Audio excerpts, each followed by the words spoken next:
नमस्कार दोस्तों, स्वागत है आप सभी का आपके अपने YouTube channel GR Hindi classes में। जैसा कि हमारा ये जो बैच चल रहा है CET हिंदी, इसके 30 प्रश्नों की चर्चा हम जो टेस्ट सीरीज चल रही है हमारी, इस 30 प्रश्नों की चर्चा हम पहले कर चुके हैं और आज हम प्रश्न नंबर 31 से आगे बढ़ते हैं और ज़्यादा देरी ना करते हुए 31 नंबर प्रश्न की हम चर्चा करते हैं। इसमें लिखा हुआ है शब्द निर्माण की सूक्ष्म इकाई है। भी किसी शब्द को लिखने के लिए उसकी सूक्ष्म इकाई कौन सी है? अक्षर है, ध्वनि है, वाक्य है या वर्ण है। जैसा अक्षर का क्या होता है? ए प्लस में शर, सर का मतलब होता है नाश। शर नाश नहीं होता हो जिसका, वो क्या होता है? अक्षर। और ध्वनि की बात करें हम, ध्वनि की बात करें तो ध्वनि होती है जो भाषा की सबसे छोटी मौखिक इकाई। ध्वनि क्या है? भाषा की सबसे छोटी मौखिक इकाई क्या है? ध्वनि भाषा की सबसे छोटी मौखिक इकाई है। और वाक्य की बात करें तो वाक्य होता है एक शब्दों के सार्थक समूह को क्या कहते हैं? वाक्य कहते हैं। लेकिन एकमात्र वर्ण ऐसा होता है जो किसी भी शब्द को बनाने के लिए सबसे छोटी या सूक्ष्म इकाई की बात करें तो वो क्या होता है? वर्ण होता है। इसी प्रकार से प्रश्न संख्या 32 की बात करते हैं। जातिवाचक संज्ञा है। इसमें पूछा है इसने जातिवाचक संज्ञा है। बुढ़ापा कौन सी संज्ञा है? भाववाचक संज्ञा। कौन सी है? भाववाचक संज्ञा। और पटना क्या है? पटना एक शहर है। तो पटना क्या है? व्यक्तिवाचक। कौन सी संज्ञा है? व्यक्तिवाचक। जैसे भाव की बात करें, भाव में आ जाता है जैसे सुख,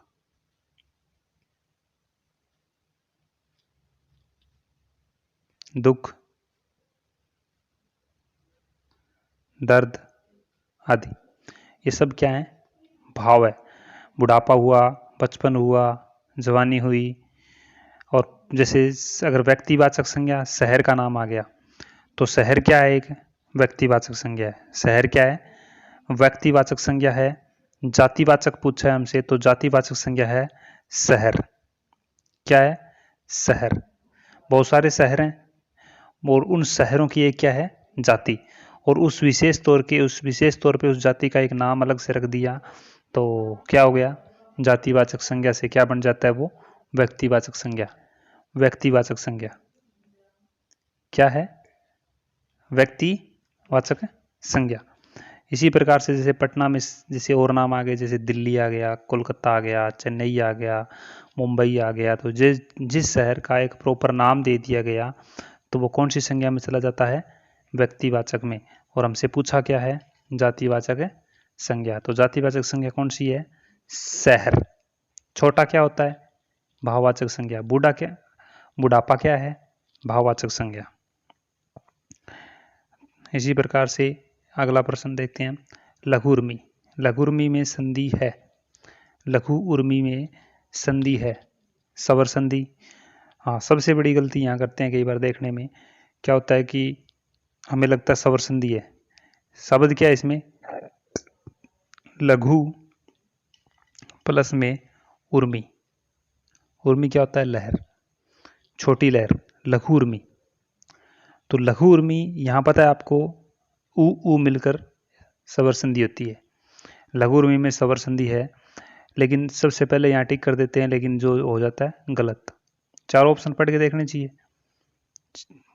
व्यंजन संधि नहीं है, विसर्ग संधि नहीं है। स्वर संधि है, लेकिन इससे अच्छा ऑप्शन ये और दे रखा है यहाँ पे। क्या है ये? स्वर संधि है, लेकिन स्वर संधि के बाद में भी ये दीर्घ संधि है।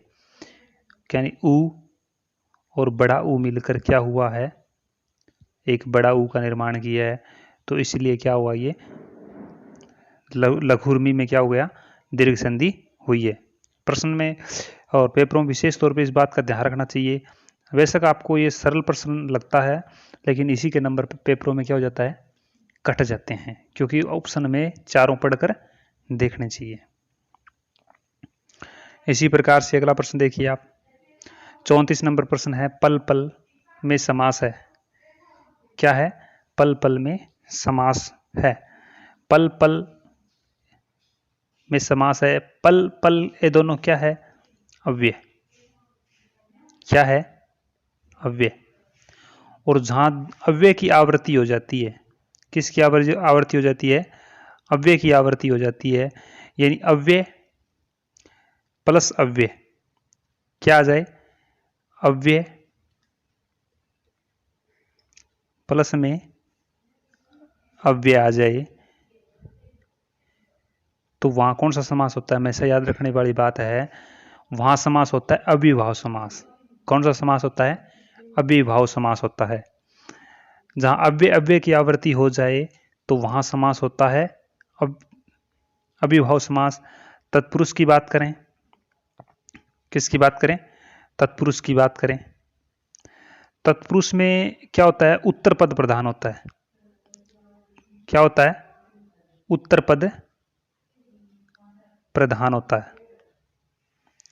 तत्पुरुष में उत्तर पद प्रधान होता है। और द्वंद्व में क्या होता है? दोनों पद प्रधान होते हैं।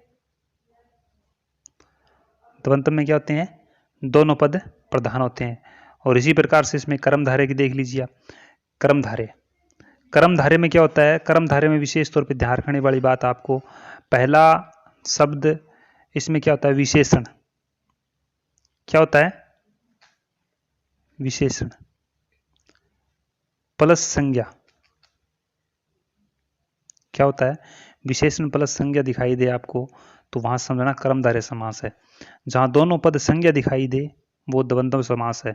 जहां उत्तर पद प्रधान हो, दूसरे पद की प्रधानता हो, तो वो तत्पुरुष समास है। जहां अव्यय अव्यय की आवृत्ति हो रही है, यह शब्द के प्रारंभ में, यह शब्द के आरंभ में कोई उपसर्ग लगा हुआ है, तो कौन सा समास होता है? अविभाव समास होता है। उपसर्ग युक्त शब्द नहीं है। क्या ध्यान रखना है? इसमें नहीं है। उपसर्ग युक्त शब्द नहीं है। इसका देखिए आप विग्रह करेंगे तो क्या बनता है? अनु प्लस में गामी। क्या शब्द बनता है? अनु प्लस में गामी। इसमें क्या बनता है? अनु प्लस में पात। अगर डी का देखें तो क्या बनता है? अनु प्लस में करण। क्या शब्द होता है? अनु प्लस में करण। तो यानी ए में अनुपसर्ग है, सी में अनुपसर्ग है, डी में अनुपसर्ग है, तो किस में नहीं है? अनूठा। अनूठा क्या है? एक शब्द है, इसमें अनुपसर्ग नहीं है। इसी प्रकार से किस शब्द में प्रत्यय नहीं है, ये आपको विशेष तौर पे ध्यान रखना है। किस समास के अंदर प्रत्यय, किस शब्द के अंदर प्रत्यय नहीं है। जैसे ए है नाई, इस शब्द के अंदर प्रत्यय नहीं है। इसमें प्रत्यय है, इन तीनों में प्रत्यय है। तीनों में प्रत्यय है। पहला शब्द है गहरा। गहरा प्लस में आई प्रत्यय। कौन सा प्रत्यय है? आई प्रत्यय। इसमें कौन सा है? पड प्लस में आई प्रत्यय। इसमें कौन सा है? लिख प्लस में आई प्रत्यय। ये तीनों प्रत्यय जो दिए हुए हैं, ये तीनों प्रत्यय कृदंत प्रत्यय कहलाते हैं। क्या कहलाते हैं? क्री, कृदंत, भाववाचक प्रत्यय। ये तीनों क्या कहलाते हैं? कृदंत भाववाचक प्रत्यय कहलाते हैं। तो ये सारे के सारे कृदंत है। कृदंत का मतलब होता है कृत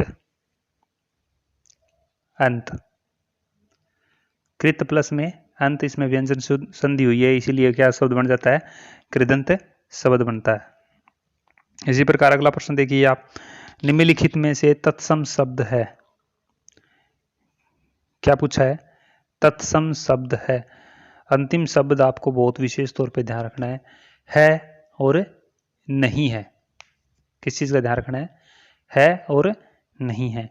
निम्नलिखित में से तत्सम शब्द है। चांद नहीं है, 5 नहीं है, डमरू नहीं है, तो कौन सा रह गया? पक्षी। तत्सम शब्द का अर्थ होता है कि वो शब्द जो संस्कृत भाषा के ज्यों के त्यों हिंदी में ले लिए गए हों, वो कहलाते हैं तत्सम शब्द। और तद्भव दूसरा कौन सा होता है? तद्भव। तद्भव शब्द वो कहलाते हैं जो संस्कृत से जिनका रूप बिगड़कर या रूप परिवर्तन करके हिंदी में प्रयोग किए गए हैं, वो क्या कहलाते हैं? तद्भव कहलाते हैं। इसकी मैंने विशेष तौर पे चर्चा कर रखी है। आप प्ले लिस्ट में जाके तत्सम तद्भव की वीडियो देख सकते हैं, आप वहाँ जाके देखें और आपको वहाँ क्लास मिलेगी। तत्सम तद्भव पे बड़े विशेष तौर पे और बड़ी ट्रिक के साथ और कुछ नियमों के साथ समझाया गया है। जैसे आपको सब परीक्षा में जो शब्द आएंगे आपके, जो CET परीक्षा में जो शब्द पूछे जाएंगे, वो उन्हीं क्लास से पूछे ले जाएंगे। उन 7-8 नियम हैं, 10 नियम, उन नियमों को आप अच्छे ढंग से देख लेना एक बार, और देखने के बाद आपका प्रश्न उससे वहाँ से बाहर नहीं जाएगा। जैसे कुछ नियम यही बता देता हूँ आपको। जैसे चंद्र बिंदु, जिस शब्द के ऊपर चंद्र बिंदु लगा हो वो हमेशा कौन सा शब्द होता है? तद्भव होता है, तत्सम नहीं होता। ये बात, इन दोनों में चंद्र बिंदु लगा हुआ है। और ये मैंने इससे पहले वाली वीडियो में भी बताया था कि अड़े शब्द आ जाए, पहली बात तो ये शब्द गलत है। ये मैंने बताया था कि अड़े शब्द से कोई भी शब्द शुरू नहीं होता। जो शब्द शुरू होता है वो क्या होता है? गलत होता है। तो इसका शुद्ध रूप क्या होता है? इसका शुद्ध रूप तो डमरू। क्या शब्द होता है? डमरू होता है। तो इसी विशेष तौर पे ध्यान रखना कि आप अड़े वाले शब्द, जहां अड़े आ गया, नीचे नुक्ता आ गया और ये चंद्र बिंदु आ गया, तो वो शब्द हमेशा क्या होते हैं? वो शब्द होते हैं हमेशा तद्भव। क्या होते हैं? तद्भव होते हैं। ये जो चंद्र बिंदु आ गए, ये तीनों शब्द देखते ही पता चल गए। और जिस शब्द के अंदर क्षय आ जाए वो अधिकांशतः, त्रय आ जाए, ये अधिकांशतः शब्द क्या होते हैं? तत्सम होते हैं। क्या होते हैं? तत्सम होते हैं। इसी प्रकार से प्रश्न संख्या 38, शुद्ध शब्द बताना है हमें। क्या बताना है? प्रश्न संख्या 38, शुद्ध शब्द बताइए। पहला प्रश्न, उज्जैनी गलत, मिष्ठान गलत, शुद्धिकरण गलत, 3 गलत। तो ऑटोमेटिक डी क्या है? सही है। अच्छा, तीनों गलत क्यों है, इसकी चर्चा करते हैं। देखो, उज्जैनी शब्द होता है, इसका शुद्ध रूप लिखेंगे तो इसका शुद्ध रूप होता है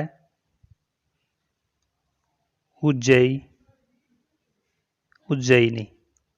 क्या होता है? उज्जैनी होता है। ये उज्ज्वल वाला लेके चल पड़ते हैं कि दोनों जय आधे आएंगे। ये सिर्फ उज्ज्वल में आते हैं। किस में आते हैं? उज्ज्वल में आते हैं। उज्ज्वल हो, उज्ज्वला हो, तो उनमें आधे आते हैं ये, क्योंकि यहाँ ज्वला शब्द है, ज्वल शब्द है। और इसमें क्या है? इसमें है जैनी शब्द। क्या है? जैनी शब्द है, उपसर्ग है इसके अंदर। मिष्ठान की बात करें तो मिष्ठान के अंदर संधि होती है मिष्ट।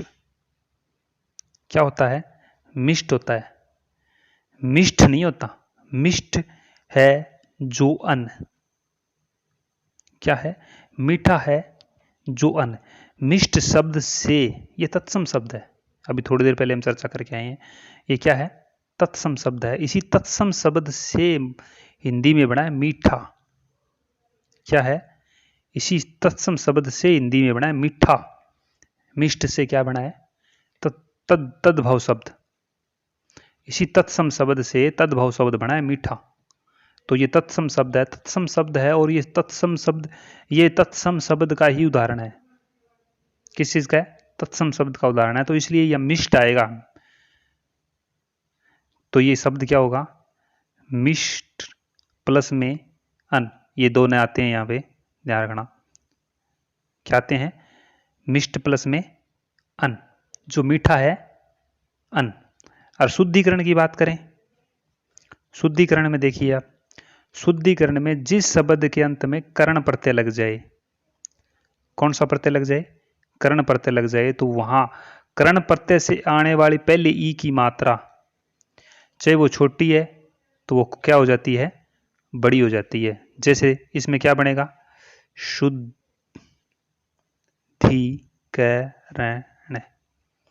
क्या शब्द बनेगा? शुद्धिकरण। तो आशा करता हूं कि आपको ये वीडियो अच्छी प्रकार से समझ में आ रही है, प्रश्न आपको अच्छी प्रकार से समझ में आ रहे हैं। अगर आपकी क्वेरी है, कोई आपको प्रश्न पूछना है, तो कमेंट बॉक्स में अपना उत्तर प्रश्न आप रख सकते हैं, और कमेंट बॉक्स में अपना प्रश्न रख सकते हैं, उसका रिप्लाई किया जाएगा। नहीं तो अगली वीडियो में उसको व्याख्या के साथ एक्सप्लेन किया जाएगा। ठीक है। अगर आपको वीडियो पसंद आ रही है तो अपने दोस्तों में ज़्यादा से ज़्यादा शेयर करें, क्योंकि हौसला बढ़ाई के लिए, क्योंकि इससे ज़्यादा आपके लिए और प्रश्न लेके आए। ये भी 10 प्रश्नों की सीरीज चल रही है, टॉप 10 प्रश्नों की सीरीज चल रही है, तो हम ज़्यादा प्रश्न लेके आए, ज़्यादा आपकी प्रैक्टिस कराएं। और प्रश्न नंबर 39 की बात करते हैं।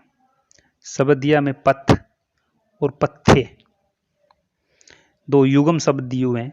पथ और पथ्य शब्द का दो युगम, उनका अर्थ बताना है। पथ का अर्थ होता है रास्ता, इसमें भी रास्ता है, इसमें भी रास्ता है, तो ये दो तो हमारे क्या हो गए? कट हो गए। और पथ्य क्या होता है? राहगीर होता है या रोगी का भोजन होता है, ये हमें देखना है। क्या होता है? पथ्य होता है राहगीर होता है या रोगी का भोजन होता है। तो पथ्य का अर्थ होता है रोगी का भोजन। क्या होता है? इसका होता है रोगी का भोजन। तो उत्तर कौन सा सही हुआ? सी। ए क्या है? गलत। तो इसी प्रकार से युगम, जो दो शब्द देकर आगे पीछे उसका युगम पूछ लिया जाता है, इसमें कई प्रश्न हल हो जाते हैं। इसमें एक तो कई बार विलोम शब्दों का युगम दे देते हैं, और कई बार दो शब्दों को एक वर्तनी की शुद्धि है, शुद्धि के हिसाब से इनको दे देते हैं, और उनको शब्द का ज्ञान कितना है ये भी एग्जामिनर पता कर लेता है। तो इसी प्रकार से इन प्रश्नों के साथ आप बने रहें। आज का अंतिम प्रश्न देखते हैं हम।